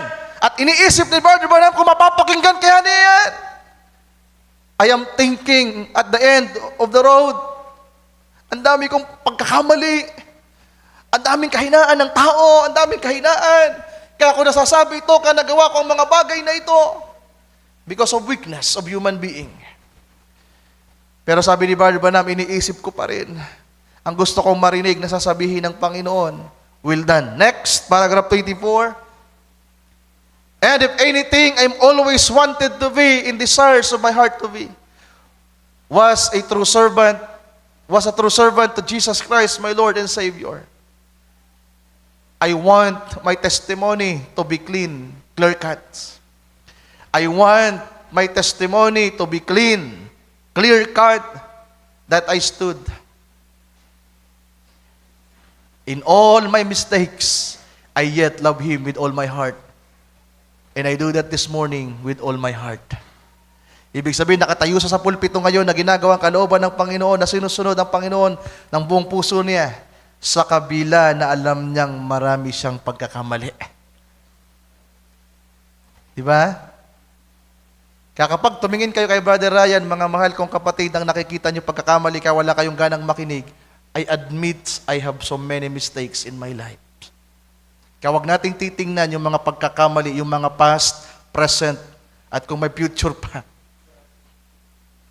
Ang titingnan natin ay ang biyaya ng Diyos. Ang kanyang salita na siyang magsasabi, job well done. Di ba? Kung tayo ang titingin kay Samson, hindi yan pwede. Pag tayong tumingin kay Jephthah, kay Gideon, si Pablo naging judgmental. Ayaw niya isama si Mark dyan. Kasi na nag-away ni Silas, di ba? Yung dati niyang kasamang si Silas, tama ba o si Bernabe? Kung ako nagkakamali, dahil lamang sa isang tao na hinatulan ni Pablo ng masamang ugali, attitude, kasi ganito ganyan, si Mark Jan. Pero at the end of the day, magkasama sila.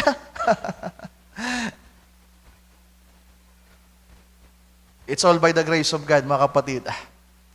Parang yung talinghaga yan na pinag-aralan natin nung nakaraang linggo. The prodigal and the feeling righteous one. Sabi dito ng prophet, ang gusto niyang marinig, ang gusto niyang maranasan, isa sa mga araw na ito, nagpapakatotoo siya bilang lingkod ng Panginoon. Ang gusto niya ng kanyang maging patotoo ay maging malinis at maayos, na siya'y nakatayo sa kabila ng kanyang maraming pagkakamali. In all my mistakes, I yet love Him with all my heart. Amen. Amen. Amen. Hallelujah. Last two quote. Pagbigyan nyo ako, mga kapatid. Sabi dito, ang title ko dito, The Lord Take Our Weakness. The Lord take our weakness. Kinukuha ng Panginoon o kinuha ng Panginoon ang ating mga kahinaan. Ang keyword natin, Sir Marian, to take this weakness. To take this weakness. Yeah. Sa topic pa rin ng prophet na perfect strength by perfect weakness. Paragraph 118. Mamadaliin natin ito. Sabi dito, here is something to console us. Here is something that encourages. Isang bagay na magpapalakas sa atin. Out of weakness and humility, God chooses the people to build His kingdom out of it. If we ever get to heaven, if we ever stand in the presence of God with His church, we will stand in a bunch of people that's been weak and rejected and cast out by the worlds and know nothing. Yung una, desire lang ni Brother Branham na gusto pag na-meet na niya ang Panginoon, tatayo siya sa harapan ng Panginoon, nasasabihin ng Panginoon, well done, Branham. Pero ngayon kasama na tayo, the church. Sabi ng propeta, kung tayo man ay tatayo sa presensya ng Panginoon, magkakasama tayo doon ng mga mahina. All of us, weak. Sabi niyan, lahat tayo, we are a bunch of people that's been weak, rejected and cast out by the world, and know nothing, walang nalalaman. Paragraph 119, isn't it strange that God likened us to sheep? A sheep is the most helpless thing there is. There's nothing so insufficient of defense than the sheep. A rabbit can run, a squirrel can get a tree, a dog can bite, a lion can tear, a horse can kick, a bird can fly, but a sheep stands helpless. Pag andyan ang kaaway, wala tayong magawa.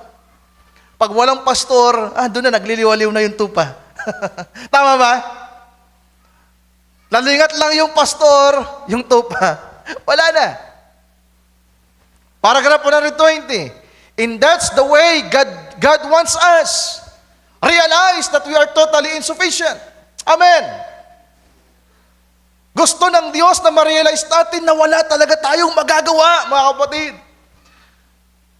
Na wala tayong kakayahan na lumaban sa ating sarili. Na ipagsanggalang ang ating sarili, na magtagumpay sa ating sarili.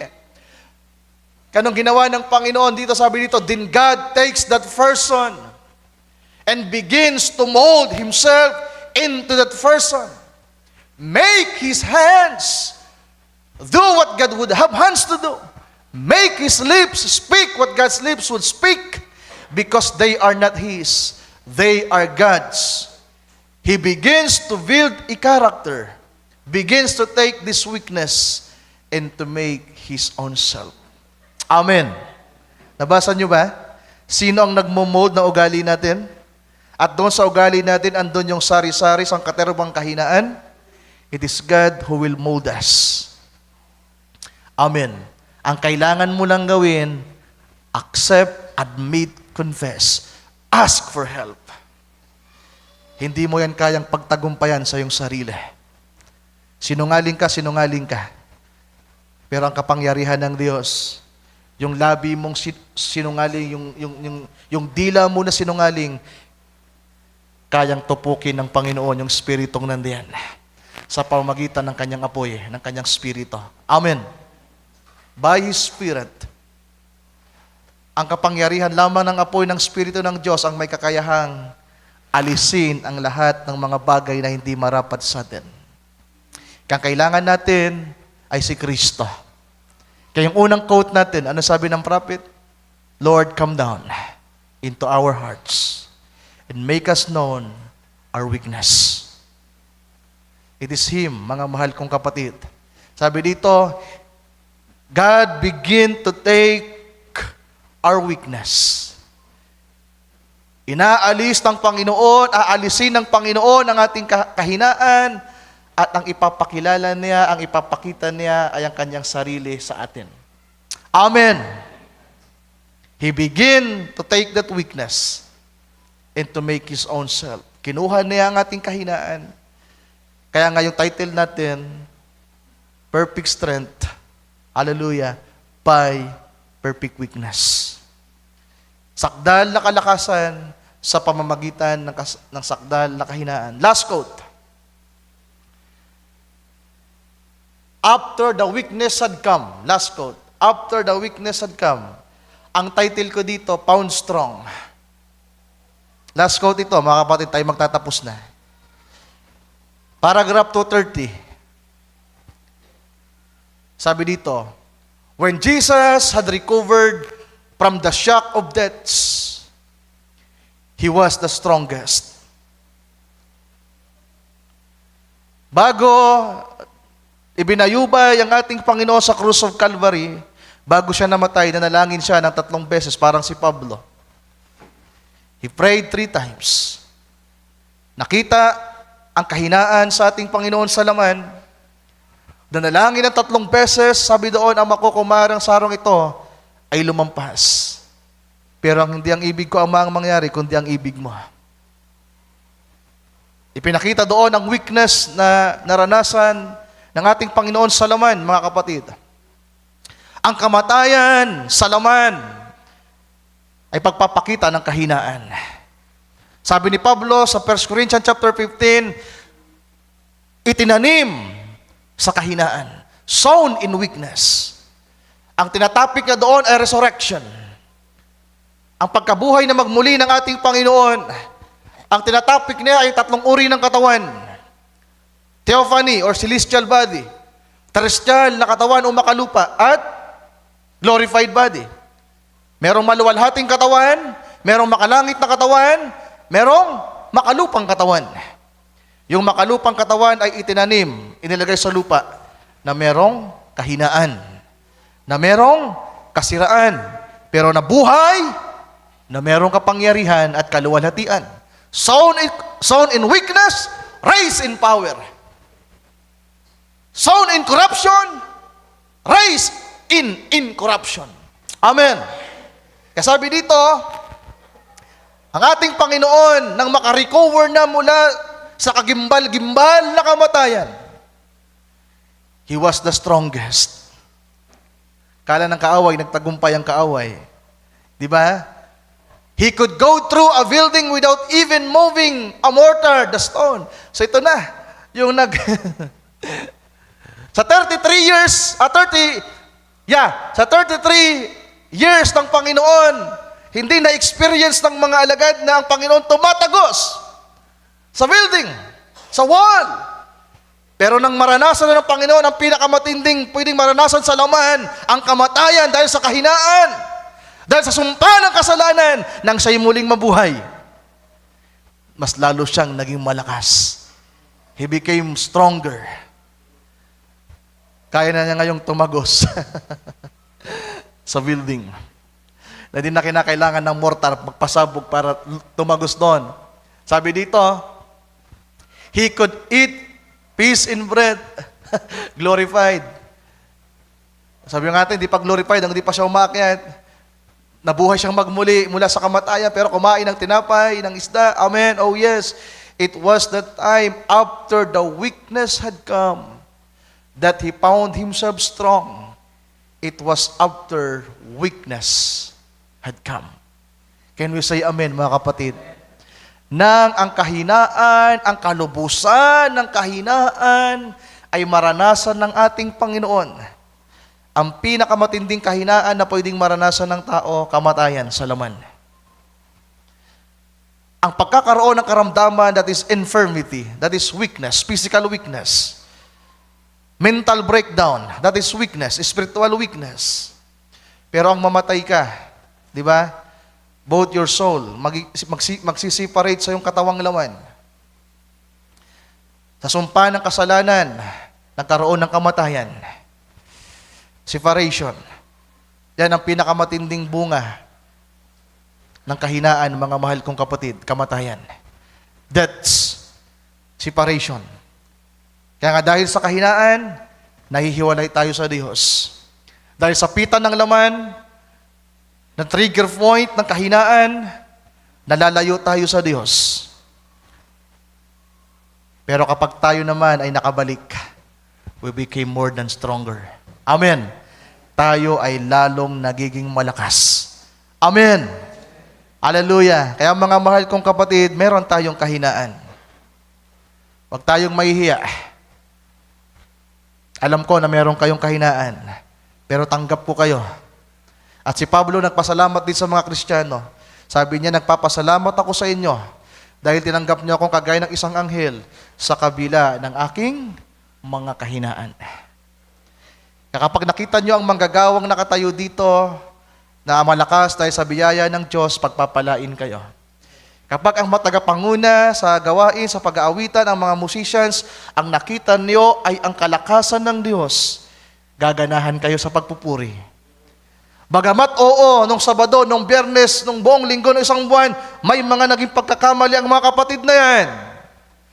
Pero bakit sila nakatayo, nakaupo nandito sa gawain? They became more stronger than before. Napagtagumpayan nila ang mga pinagdaanan nila, napagdaanan natin kung bakit tayo nandito. At dapat nakikita natin yan para maging masaya tayong naglilingkod sa Diyos. Hindi dapat ang kahinaan ang nakikita natin lamang. Ang makita natin, ang kahinaan ay naging sakdal upang maranasan natin ang sakdal na kalakasan ng Diyos. Amen. Tayo pagpalain ng Panginoon natin sa palakpakan, mga kapatid. Tayong lahat ay magsitayo. Perfect weakness. Perfect strength, rather. Perfect strength. May perfect weakness. Kailan nagiging sakdal ang kahinaan? Ang kahinaan na hindi sakdal, mga kapatid. Ang kahinaan ay kahinaan. Ang kahinaan ay naglalayo sa Diyos sa atin. Pero nagiging sakdal ang kahinaan kapag ang isang Kristiyano ay nagpakumbaba sa harapan ng Diyos. Yung kahinaan niya ay magiging patotoo. Kaya nga, di ba, anong payo ng Panginoon kay Pedro? Peter, if thou be converted, strengthen thy brethren. Pedro, hinihingi ka sa akin ni Satanas. Ipagkakanulo mo ko ng 3 beses, Pedro. Pero alam ko, magtatagumpay ka. At kapag nagtagumpay ka na, if you are truly converted, strengthen your brethren. Amen. Si Pablo, mga kapatid, meron siyang sariling kahinaan. Kaya nga sabi ni Pablo sa 1 Corinthians, tinanggap niya, pumarian ako sa inyo sa panginginig, sa takot, at sa mga kahinaan. I came to you with fear, trembling, and in weakness.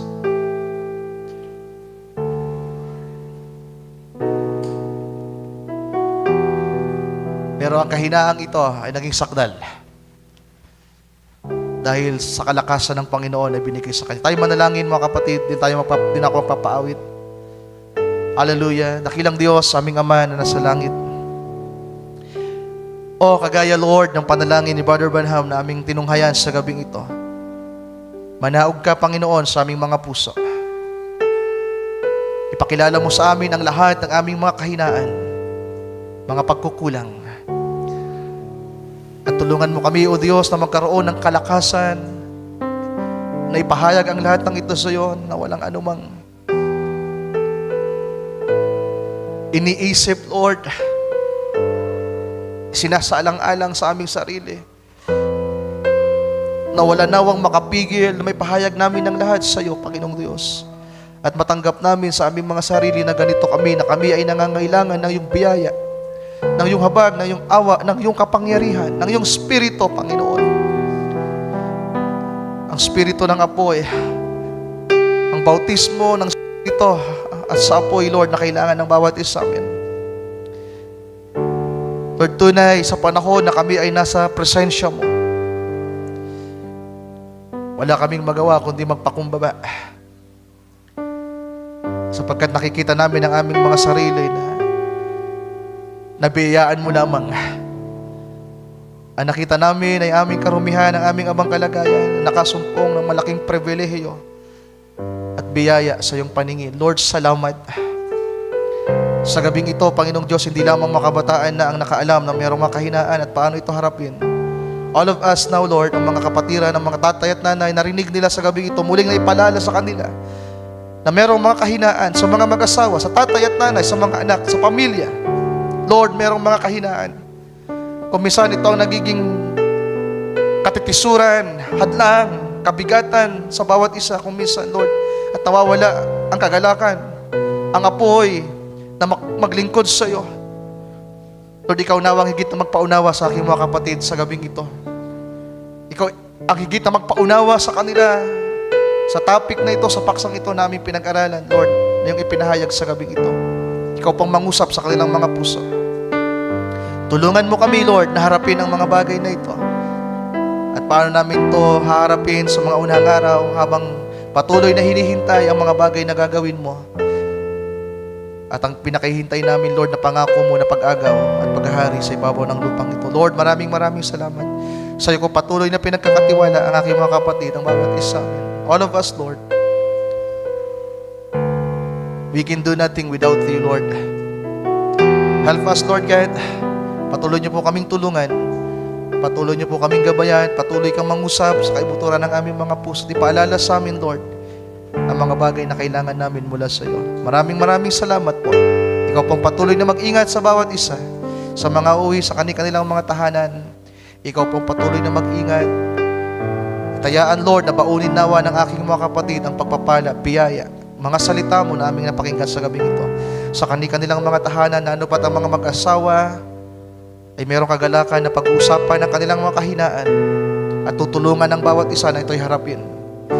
Ang mga tatay sa kanilang mga anak, ang mga elder sa mga kapwa elder at mga kapatiran, ay meron ng kalakasan, Lord, na harapin ang mga bagay na ito, na hindi kami mahihiya sa isa't isa, na hindi kami hahatol at huhusga sa kanino man sa amin, na nag-aalis sa amin ng kagalakan, ng tiwala, ng respeto, kundi bagkus pa, Lord, ang makikita namin ay ang sakdal mong kalakasan Ang makikita namin ay kalakasan mo sa kapatid na ito na nakakapagpatuloy sa paglilingkod sa kabila ng napakaraming pinagdaanan at patuloy na pinagdadaanan sa buhay. Lord,